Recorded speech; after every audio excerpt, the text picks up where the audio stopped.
Salut Michel, j'ai une grande nouvelle à te partager aujourd'hui. Ah bon? Dis-moi tout, Michel, ne me laisse pas dans l'attente. Tu sais, le film Astérix et Obélix, l'Empire du Milieu. Eh bah, devine quoi? On va en parler dans notre épisode de Fort Accord. Oh là là, Michel, ça promet d'être épique. Mais attends, l'Empire du Milieu, ça n'est pas un peu contradictoire pour des Gaulois? Haha, tu as raison Michel. Les Gaulois sont plutôt connus pour leur amour des menhirs et de la potion magique, pas pour leur passion de la Chine antique. Mais bon, ils nous réservent toujours des surprises. C'est clair, Michel. Et tu sais ce qui me fait rire? C'est qu'on va probablement trouver des forts accords dans un film qui se passe il y a des milliers d'années. Tu penses qu'on va retrouver nos célèbres forts accords dans ce film? Oh, sans aucun doute. Qu'il s'agisse d'un casque romain mal attaché ou d'une horloge solaire moderne qui traîne dans un coin, notre œil acéré ne laissera rien passer. C'est sûr, Michel, on va encore faire des découvertes incroyables, mais j'espère qu'ils auront évité le fort accord ultime. Astérix et Obélix en train de manger des sushis avec des baguettes. Haha, ce serait une catastrophe culturelle. Allez Michel, en route pour de nouvelles aventures hilarantes. Non mais sérieux, c'est quoi cette merde? Alors, pour gagner du temps et pour que ce soit plus vivant, j'ai pensé que ChatGPT pouvait nous aider à Non, écrire. c'est du temps que je perds à essayer vos conneries, Michel, c'est du temps de vie, ça. Bref, bonjour et bienvenue dans Fort Accord, votre analyse d'après-film en compagnie de Michel, le spécialiste technique de l'émission. Bonjour Michel. Bonjour Michel, soldat numérique, leçon d'histoire qui pique, rien ne m'échappe. Et aujourd'hui Michel, on parle de Astérix et Obélix, l'Empire du Milieu. Alors tu t'assois, tu regardes et tu bouges pas. C'est mieux, oui, parce qu'on va frôler le malaise. À commencer par cette scène dans laquelle la fleur qu'Obélix a dans la bouche juste ici, Ça va? Non, ça va pas. et qu'on voit toujours là d'ailleurs, va Une petite salade composée, des champignons, des châtaignes. Enfin, disparaître d'un plan sur l'autre. Ah oui, là on peut même pas dire qu'il aurait pu la lâcher. Bien vu ça Michel. Ouais, bon, on peut peut-être passer aux choses importantes maintenant, non? Je suis d'accord. Tiens, ouvre celui-là. Alors suite à cette scène, j'ai fait des recherches sur la maladie d'Alzheimer. La maladie... Pourquoi? C'est quoi le rapport avec Astérix et Obélix? Pas avec eux, avec elle là, l'impératrice. Sa fille s'en va un peu en colère. Mais à peine une minute plus tard, écoutez. Tatane, ma fidèle guerrière. Fais venir ma fille.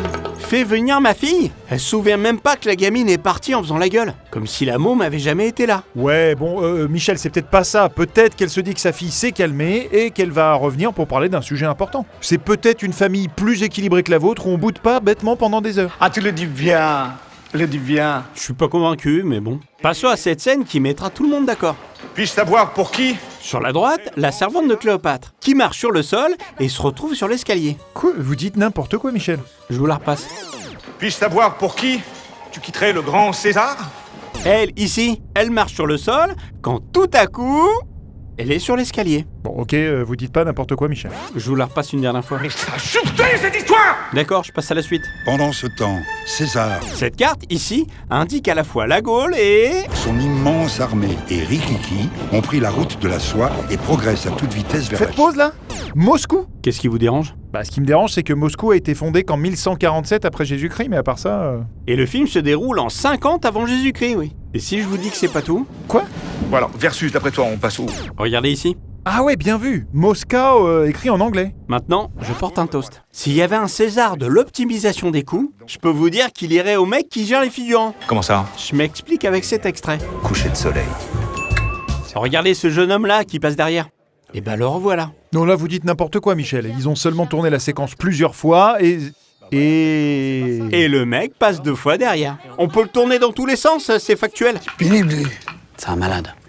Hyper prétentieux en plus. C'est un cancer premier des cancers et plus débile. C'est moi le gros débile? Ou c'est celui qui voit pas ça? Allez, ce riche navire ne nous échappera pas! Ce soir, on dort dans la soie!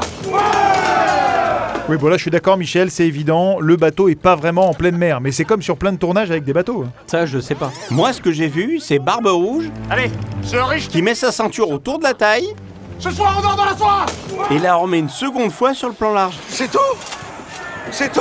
Bah, c'est un faux raccord. Oui, mais bon, franchement, là, à part vous, personne le voit. Celui-là peut-être, mais celui-ci, la princesse caresse le visage du prince. De la main droite, puis...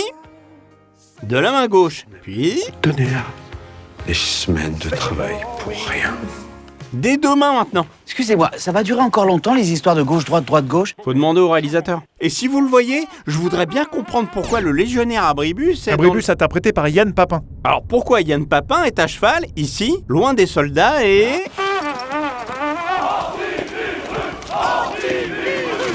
d'un coup à pied au milieu de tout le monde. Oula, mais c'est très très bon ça, Michel. Elle est dure cette journée-là. les jours. Elle est presque terminée, rassure-toi. On croit qu'Astérix c'est un film cher parce qu'il y a beaucoup de figurants et de décors. Oui, ben c'est le cas. Eh ben non. Si sur certaines scènes on préfère utiliser 2 fois les figurants, il y en a, on préfère les faire en images de synthèse. Comme ces légionnaires flippants qui ont la tête complètement figée. Ah oui, vous avez raison, c'est très bien vu ça, Michel. C'est fini? Oui, c'est la fin de cette émission. On se retrouve très bientôt pour un nouveau Faux Raccord. Et j'aurais du lourd, du très très lourd. Vous auriez pu me laisser une chance qu'on fasse la conclusion Quelle conclusion? que j'ai écrite. Non, que vous avez fait écrire par ChatGPT là. Ouais, mais qui est super. Ok, super, passez-moi ça. Alors, Alors là c'est vous, là c'est moi. ok.